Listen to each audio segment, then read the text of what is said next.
Today on Seeing This.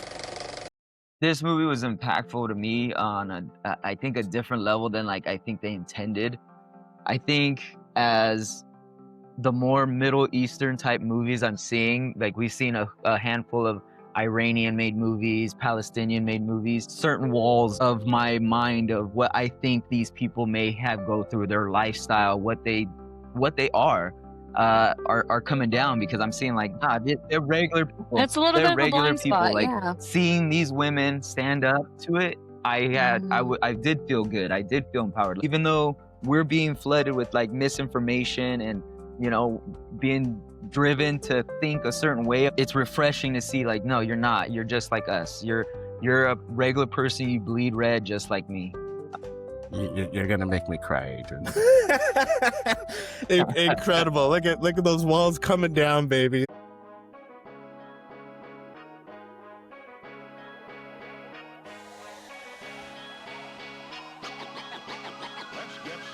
Welcome to Seeing This. I am the movie Mamba, Mike Ornelas, and I've heard that actors hate the audition process, but this is next level. Joining me on the podcast is I almost forgot your nickname here. The feisty Pisces, Erica McMullen. This isn't even the worst case scenario. Oh dear, that sounds dark. And also on the pod. I mean, this audition was worse than the NFL Combine. And that's all in reference to the film 1001 Frames, directed by Mehrnoush Alia. So this is a film that was at AFI Fest. Adrian, you got to go to the festival. There's so many movies. We covered that on a previous episode. Go check that out on our YouTube channel or our podcast platforms. But this one we didn't cover. And I had an opportunity to talk to Mehrnoush, the director, about this film. And that led me to have a larger conversation with you guys, because I think it's probably one of the more heavier movies that we've covered. Also, in my opinion, creative. Well, we'll get to your thoughts, Adrian. Heavy movies, man. We have. I think I'm speaking specifically around style, which we'll get into. But before we do that, what have we seen this week? Erica, why don't we kick off with you? Well, I've been stressing myself out watching the Humboldt women's soccer team play. So very soccer-filled weekend for me. And they're in the championship now. Yes. I believe a week ago you said you've predicted it. This episode will come out way, way after they have already won. So let's see. We'll follow up. Oh man, life's gotten the best of me this last week. I haven't really watched anything aside of our assignments for the pod. So sure. Well, I mean, I will say also, I did watch. I was kind of in my feels, and so was a person I work with. So we did watch Mac Miller's Tiny Desk to cry a little bit. That's your boy, right? Mac Miller. Yeah. Rest in peace. Life is crazy, and I think the only thing that centers me at times is film. So I went for the feel-good stories of Silence of the Lambs and Rear Window. Those are both revisits for me. Just such great movies. I mean, we don't have to spend too much time on it. If you haven't seen either of them, they're definitely movies you need to see before you die kind of situation. Rear Window, my favorite Hitchcock film. Our boy Jimmy Stewart is incredible in it, and it's funny. It's a fun suspense thriller. So definitely check out Rear Window. But let's get into the main discussion here. Have you seen this? Have you seen this? Have you seen this? I know, I've seen this. I know this. 1001 Frames, directed by Mehrnoush Alia. Adrian, why don't you kick us off with the letterbox description? And I wish you luck on I can't even say it in English. Pronouncing. All right, 1001 Frames, directed by Mehrnoush Alia. In the studio of a well-known director, female actors audition for the role of Scheherazade in 1001 Nights, but the women gradually realize that the director has more in mind than just casting the leading role. Excellent job. So just a little context. So this is inspired by 1001 Nights, which is also known as Arabian Nights. I'm not sure how many folks here in the US are familiar with the stories, but it's essentially a collection of Middle Eastern and Indian stories unified by a frame story in which the vizier's daughter, Scheherazade, tells her husband, King Shaher, a new story each night for 1,001 nights. Shaher's driven to rage and mistrust after discovering that his wife's infidelity and has vowed to execute a new bride each morning. But these stories that Scheherazade is giving him, leaving cliffhangers, stalls and prevents him from continuing on with these executions. So just a little context of as far as like what's happening in this story versus its inspiration. As mentioned, I did get to talk with the director, so definitely check that out for a little bit more context. But Adrian, it was intense. It was exactly what I imagine a Harvey Weinstein type of production would be. That the entire time I'm watching it, that's all I could think of is like, this dirtbag did this to all these women, you know what I mean? And even if the ego shows like, oh, I made them a star. Well, yeah, you made one star, but how many did you damage? You know, how many lives did you ruin to get to that one star? And even then, did you, you know, like, what did she have to do to become a star? Um, it was heavy in that sense that this is real life, like, but also a little refreshing to see the reactions, like their genuine reactions, and the character that all these women had um really was inspirational, because this is tough, and they were able to, you know, stand their ground and keep their morals. Is very, very refreshing, but difficult to watch at the same time. 100%. Well said. Erica, what did you think? Yeah, I definitely, for the female audience, like, trigger warning before, like, if you have ever been in a situation like this, where I think it's what, 1 in 3 now, you suffer some kind of, you know, harassment, abuse along those lines. But I have no notes. I have absolutely no notes for this film. Like, even the ending, and when we get into the spoilers and stuff like that, we can talk a little bit into it, because there is a little bit of a twist that you don't really see coming at the end. But I even enjoyed that. Like, I think that that really rounded it out very well. The uncomfortability of it, like Adrian was saying, was very much on point. It's horror in the truest fashion. Absolutely. I mean, I talked about it a little bit in the interview, but it's like, what's more frightening than real life grounded situations that happen in the world today, right? Again, it is a heavy, dark subject matter, but I do still have a guest that might give a little levity, but also kind of is my perspective of what's required in these type of auditions. So for that, we go to Lars and Nurse Julie from Heavyweights. And I think this best describes what kind of system should be in place. Lars, shouldn't you be watching the kids? Oh, don't worry, I have them on the body system. Body system? Yeah, have a look. Body! Body!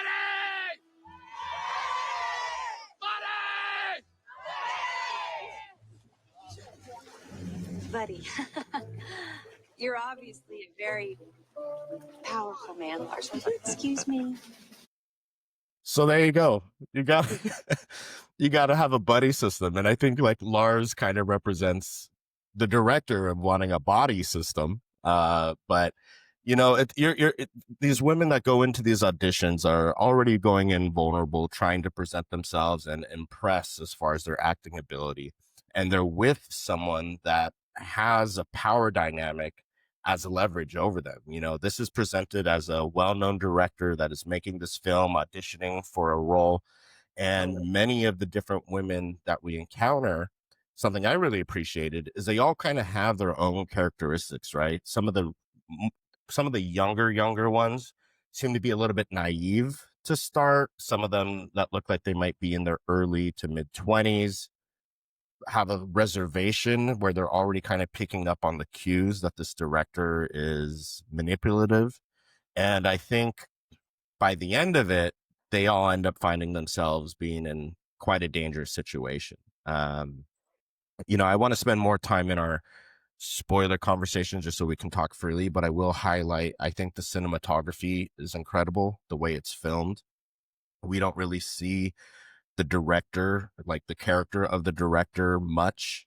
You just hear his voice and his goddamn phone going off. I love that position though. Like I love that they weren't gonna give him a face because it could be anyone, essentially. Absolutely, absolutely. And I think, to your point, the horror of it, like, I don't know if I've watched a film this uncomfortable and effective, and a film that feels like a documentary, right? Or even like a mockumentary. Like it has that element, and that all comes down to the craft of how it was made, the filmmaking, the audio, sound design. Like it's very quiet. Like you really just hear the elements of the audition, room, warehouse that they're in.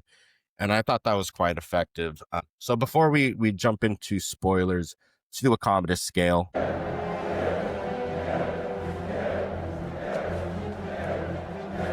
Thumbs up, even, or down? Thumbs up. Erica? Thumbs up. You and your iPhone are with thumbs up. I'm also thumbs up. I got to be honest, this is probably one of my top 10 films of the year. Again, just from the creative angle, from the messaging behind it, and to Adrian's point, kind of the empowering nature that these women take on. And then even to Erica's point, like the twist at the end. So let's get into spoilers so we can talk a little bit more freely. Spoiler alert. Spoilers. I had no idea, and I mentioned this to Mehrnoush, I had no idea how this was gonna end. Like, I didn't know how they were gonna land this plane. Like, where is it gonna go?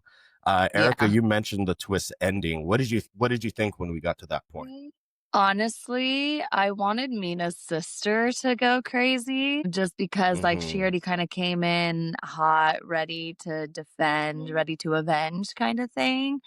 That's kind of the direction I was thinking it might have gone. Mina was someone that was going to come to an audition for the director, and had been in his movies. She had come previously. Yeah, I had already had kind of like a relationship or some form of something going on behind Things went the down. scenes. Yeah, and yeah, I would have that would have been like that would have been crazy. I think what they do a really good job of is that you never know whose auditioning is happening at what time. So you're not really sure who's being auditioned first. You're not really sure who is, you only really get it through his anger and kind of like where his emotion lies. You can kind of like piece it together, be like, okay, so that happened and then this came and then maybe this somewhere. So piecing that together I thought was really well. But yeah, the ending of it not being real, like it not being a film, but it being like a mockumentary, documentary kind of thing of how these things happen threw me for a loop. Threw me for a loop at the end. Yeah. Yeah, I think it's like so when you watch the movie, you're trying to put these puzzle pieces together because we're so conditioned to have like a cohesive point A to point B story. And the way the framework of this movie works is what order are these auditions happening? You see the pattern that the director has of telling these women like, oh, why do you think I saved you for last? I saw something special. You think I waste my time for anyone? And it's just part of his manipulation process. And I do want to touch on something you said earlier too. You said like you liked how they had different personalities. I think that they were all very similar personalities, but what you see is the different ways that they find to protect themselves. So like as it's going on, as they're kind of figuring things out, I don't really think it's more so of, like, the naivety of it. I think every single woman went into the audition thinking, okay, the worst case scenario is like these certain things could happen. Mm, And I think instead of really seeing their personalities, we're really more seeing like how they would have dealt with him individually in that scenario. Cause we get like a wide range. We get the violence, we get the tears, we get like the running away kind of thing. So I just wanted to say that because I do think that none of them are very naive. Like every woman ever on the planet has that in the back of their mind, literally everywhere mm. we go. So I think it was more of like them figuring out how to defend themselves in I those think it was scenarios. pretty impactful watching each character. I don't want to say like character in that sense, but what Mikey I think is getting at is each one comes to the conclusion, like the realization, like they're in a dangerous spot differently at a different time, and the way they react to it Mhm, is like their defense mhm, mechanism. But I think what Mikey's saying, like when they actually get that realization, like you see it and it's at a different moment for each person. Like it's not at the same time, it's not the same question. They're mhm. picking up on little details here and there. And then all of a sudden you see like the Simpsons, like, look, Lisa, this is where his heart breaks. Like, look, we could pinpoint, like you can pinpoint each character, like when they realize and you see the horror in their face because it's genuine, That like emotion, it's genuine response and reaction that just you don't get when you're thinking like this is a movie where they're all actresses, right? They're all acting. Well, no, this is an actual audition for mhm. them, and their reaction is 100% real when they're realizing like, oh crap, I'm in danger. This might be your best episode yet as far as articulating your thoughts, I had brother. a lot of time to like digest this one, you know. Yeah, I mean, to your point, Adrian, I think when I say naive, I just mean that like some of the characteristics of the younger actresses are kind of like 2 feet into that. They think that maybe they can use it to Promiscuous. their advantage, right? To be a little Mhm. flirt, flirtatious, promiscuous is kind of a strong word, but again, to your point, Erica, like that's their defense mechanism because of what they've Yeah. been conditioned on how to react. Well, and I want to bring up because I know everyone's probably very well of Stockholm syndrome, right? And how like that actually does not exist. Like that's not a thing. What ended up happening is that this woman pretended to be very enraptured and focused on the person who was in the room who was threatening them, and it got mishandled over the years to say, "Oh, she fell in love with her captor because he treated her." No, that's not what happened. She just knew exactly how to handle the situation because she knew that that was the biggest threat. And kinda Hmm. like you said, Adrian, watching, like, so I think that was, like that kinda, like, makes your gut drop when you see the girls realize the horror that they're in, that, like, "Oh, no, this was a worst case scenario kind of situation," or one of the worst case scenario situation. Worst case scenario, they end up all murdered kind of thing. So, um, yeah, I agree with you there. It was like really that part I thought was maybe a little bit hard to watch because like you said, we didn't really know it was a mockumentary or documentary right away. Yeah, and you know, I don't want to give too much away from the interview. I think everyone should check it out. But you know, like the way it ends to kind of reveal these aspects of the film where you see the like real life actress, like the actual people playing these characters, Right. reactions to when like cut is called, and even the crew members, like the movie ends seeing kind of the emotional impact and drain it has on everyone involved in making this movie. Um, and that kind of came to her later on. And I think, like I was saying, the scattered puzzle pieces, once we get to that, it's like you put in the last puzzle and it's like, holy shit, look at Yeah. this picture. And then the reality of seeing, oh, a female director actually come out and be like, hey, I understand you're going through a tough time right now, but understand like you're safe. Like this was all a part of this show, you know? And then Mm-hmm, they're mm-hmm. like, Yeah, the relief at the end was definitely palpable. But then like think about Okay, just think about the number of women who were interviewed in total, right? Do we have a total number of that?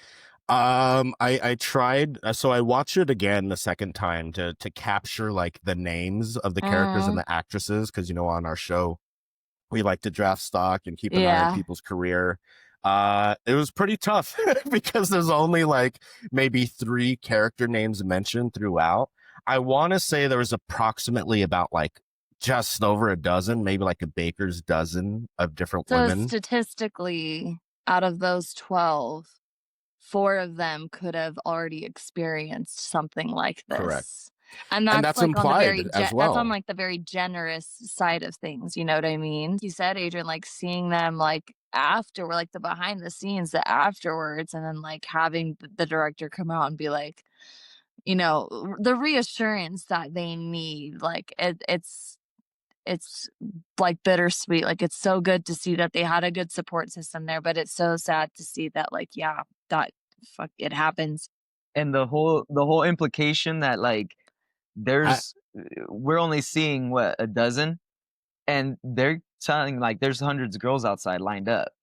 Like, so we're only seeing like right. if these Mm, ratios, if these percentages add up, like you're talking about 80% of the girls that may have b- fell victim to it, and maybe only 10 to 20% are the Hmm. ones that, were empowered and strong enough to say like, "Hey, that got this is out wrong," and, unscathed, yeah. like had that notion. They only showed one girl that kinda seemed like maybe she was going along Mm. with it, but out of the dozen that they showed, 11 of them were definitely, like, horrified. Yeah, and I mean, I mean, not to plug the interview again, but we definitely touch on that as far as like the casting process and the conversations that went on around casting and the relationship she has with said actresses. But even in the movie, there's a couple characters that are bringing up their past trauma. There's the actress that has Well, With the that's his him, family. ex-wife. like, His with ex-wife, him Perusa. specifically too, like Well, there's his ex-wife who mhm. is mentioning like I'm blacklisted now, I can't get a job, all these people are saying these things, I've heard everything, and he's like, oh, that they're to be disregarded, like who are they? And he's like, these are your friends. And then we see And your the one peers at actress that point, you know? and your peers at that point. It's up to interpretation as far as like the dynamics in history each character, specifically the friend and the ex-wife, have with him. But the friend, I got the implication that like she's a friend that's been wanting to get a role, get an audition for some time. You know what I mean? And he's finally like, okay, come in for an audition, right? And while she's there, she's addressing like these rumors, and she's a friend, right? And kind of being like, why do you have so many young women out there? Like, if there's only 2 characters in the movie, why do you have such young That women, and you've so on and so told forth? me and her that we've already gotten the part. What's Right, with all of right, these women? What's the right. yeah. And then even the subtle notion of him being like, oh, I wish you would have told me about, I thought of you, Erica. I wish you would have told me that you're going to cut your but it's that implication that a woman has to get that kind of approval to choose what she does Well, with that's her where I hair, with said, her like, body. I compared it to the NFL Combine, right? Because it's, like, legit, you're stripping down to your underwear, and they're checking every crevice, every muscle, everything, your height, your weight, every single thing about you, and it's pretty much based off of Mm, looks, race, gender, all these things that, mm, are gonna separate you from anybody else, and yeah. it's unfortunate, man. It's terrifying. And it's just Yeah. accepted. It's just accepted as part of the process. It's just accepted as part of our society. I just want to touch on a few of like the performances and the subtle decisions these actresses made. Um, you know, I was mentioning the one younger girl with like the French beret, and she has like the violin, right? She's the one that's kind of like seems the most comfortable at the beginning, kind of like talking about her past experience with another director. It's a ukulele, right? Because he said, yeah, it's a ukulele. Yeah, yeah, yeah. You're right. I'm Sorry. like, violin? Like, who had a You're violin? right. You're right. You're right. Look, you're on it, Adrian. Yeah, yeah, my bad. I know, I did. I was like, I don't remember that. So the character's name was Dorsa, and that was played by Bahar Farid.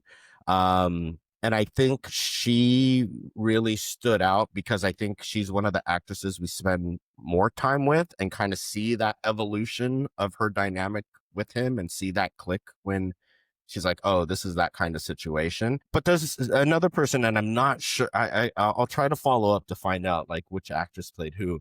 But the actress who played the model, right? Oh, I stunning. think that's Stunning. such an important character because there's a lot of assumption on the director's part and maybe even on the audience's part as far as like, oh, she's a model, so she must be comfortable with being exposed or being looked at or whatever. But it's like everyone has boundaries, and there's a difference between a professional gig And versus she this set audition. them, baby. I wanted her to hit him with that chair so bad. Absolutely. And even before we get to that part, you know, she does a scene where she's being told to like walk towards the camera like angry, Flirty. and then he's like, okay, go back, do it again, but this time be seductive, you know, be flirty, right? He clicks. And as soon as he says that, she like crosses her arms.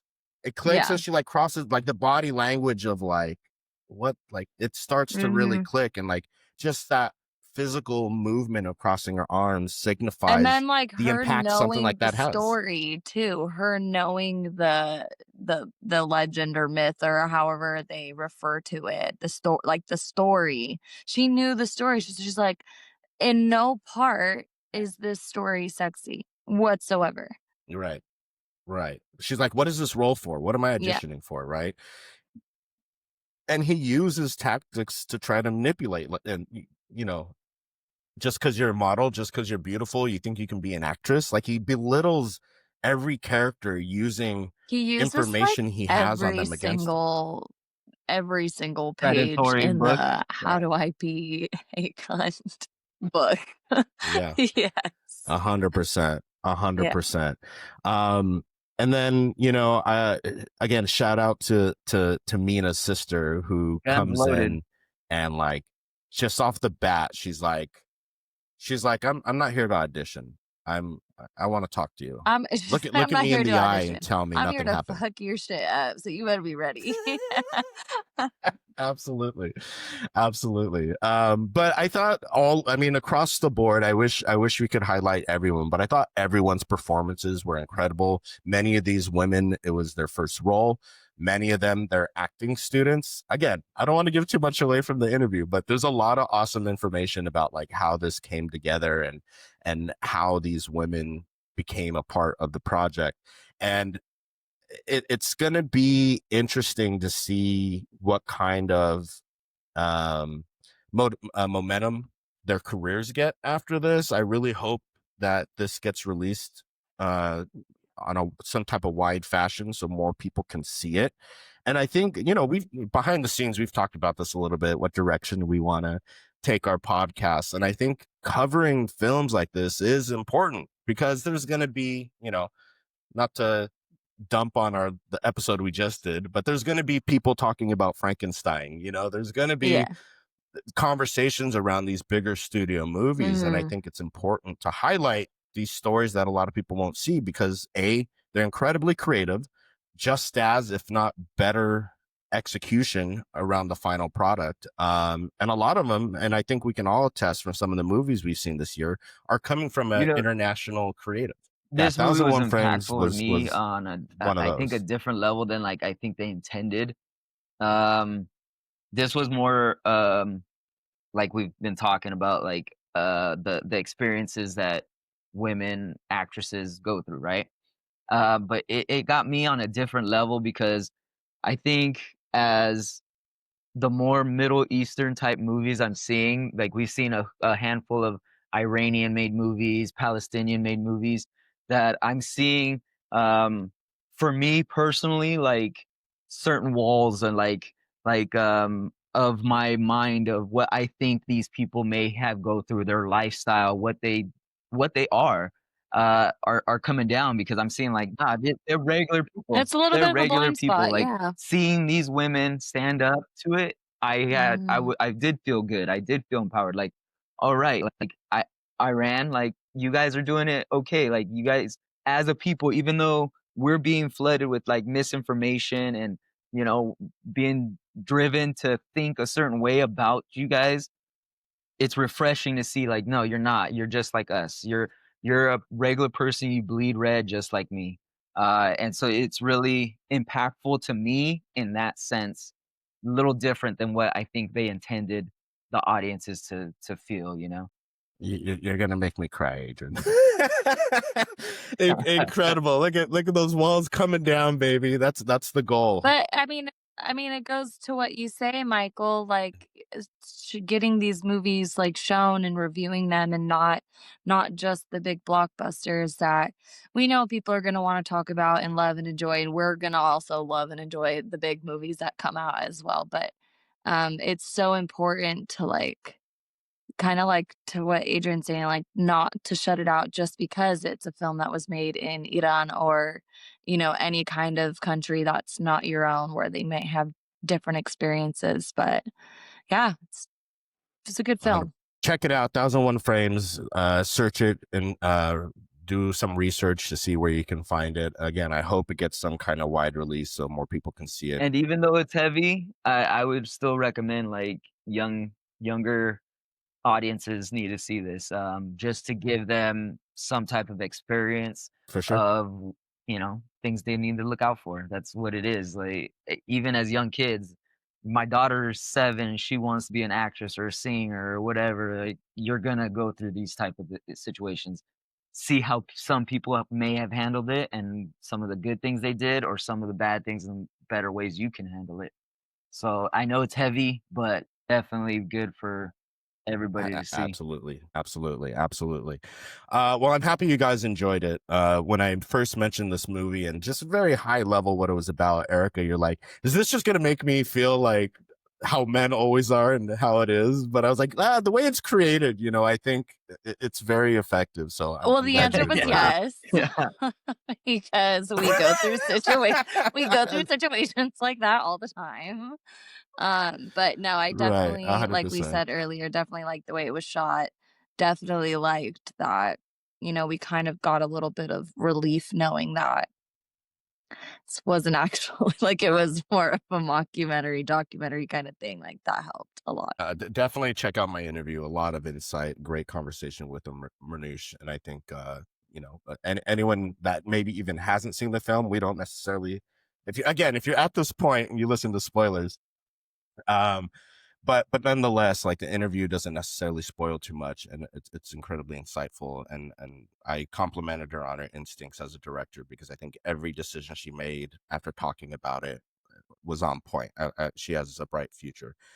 Double feature recommendations. I'm curious to hear what you guys would pair with 1001 Frames.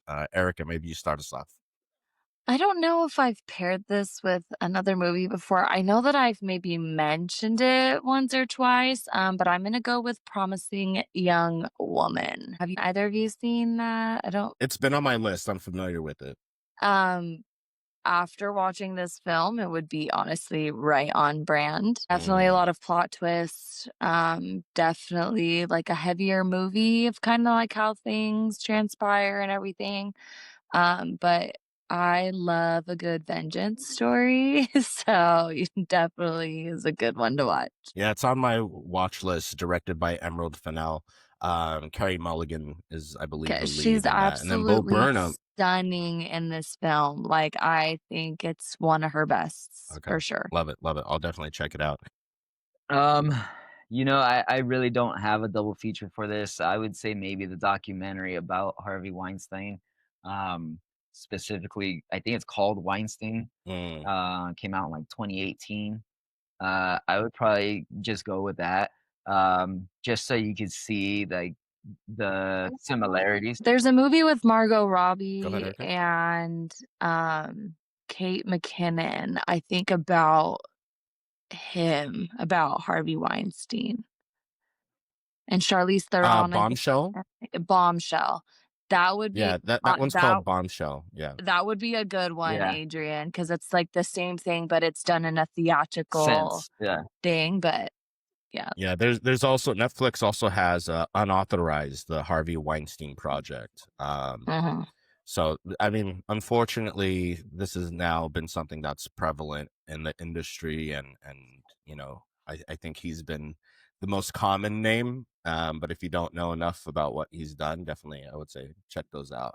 So mine also is heavy and it's a bit surreal. I was going to go with Alex Garland's Men, which is a film that came out in, let me tell you, have either of you guys seen Men? Yes, but I it don't know was if kinda like I watched it once and maybe put it out of my mind for a while. Sure.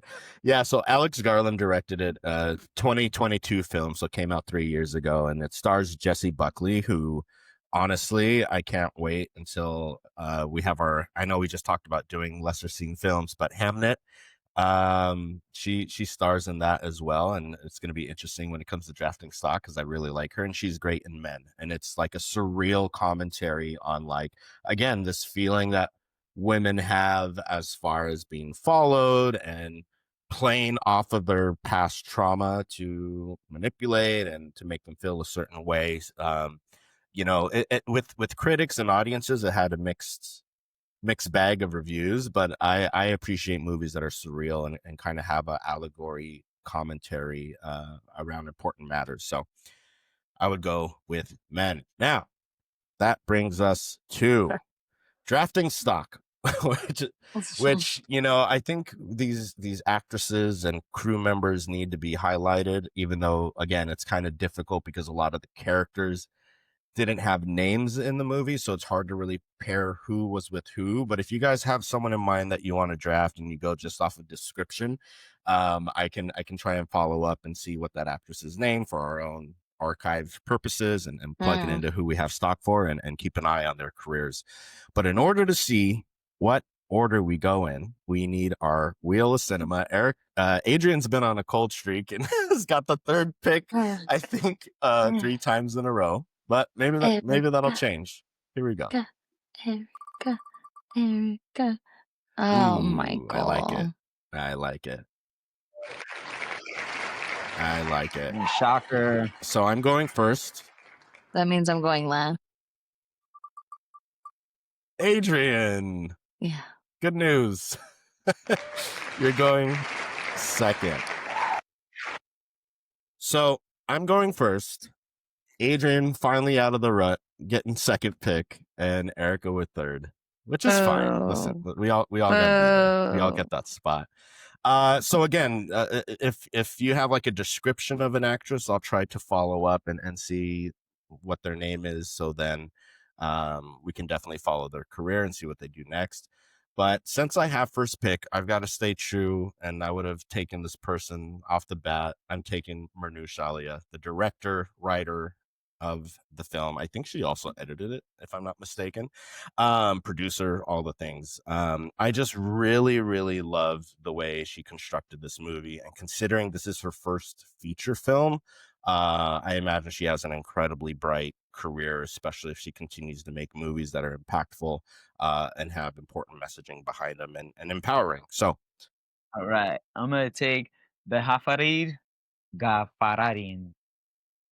I don't know if I said the last name right, but she's the one that seemed to be most versed in auditions to begin with. She's the one with the ukulele and the beret, you said.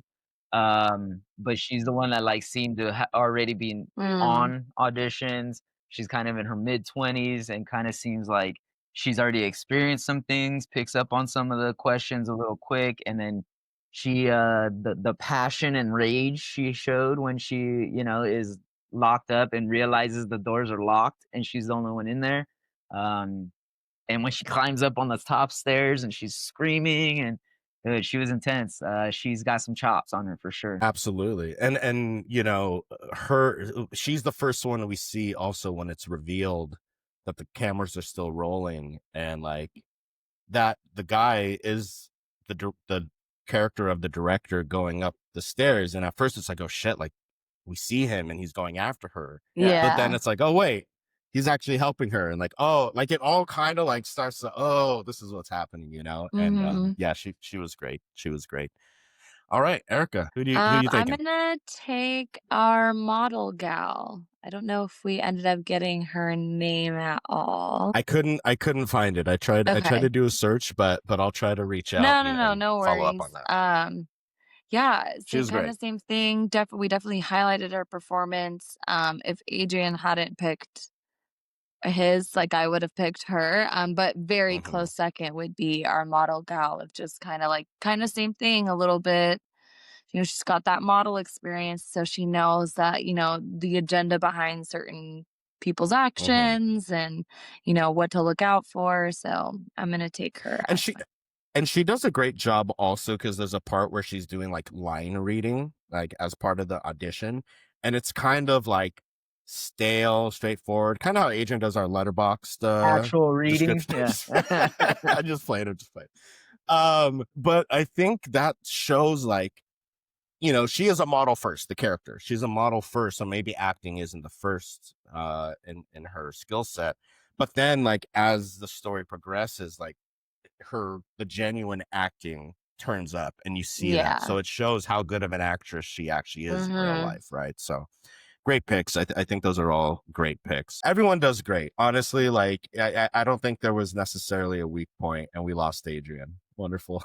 That's okay. It's Maybe that's a usually sign. me. It's usually me, you You made guys. it. You made it. Adrian's connection dropped off. Well, nonetheless, I think that's a good point where we can wrap up. Thank you guys for listening. Make sure to stick around for the interview I have with director Mehrnoush Alia. Incredibly insightful, if we haven't said enough. Very excited for her career and my draft, my stock moving up. But also make sure to follow us across our socials. Seen This Pod. We're on just about everything. You can send us an email, seenthisemail@gmail.com, and you can find everything at seenthispod.com. On behalf of Adrian, until next time, stay safe.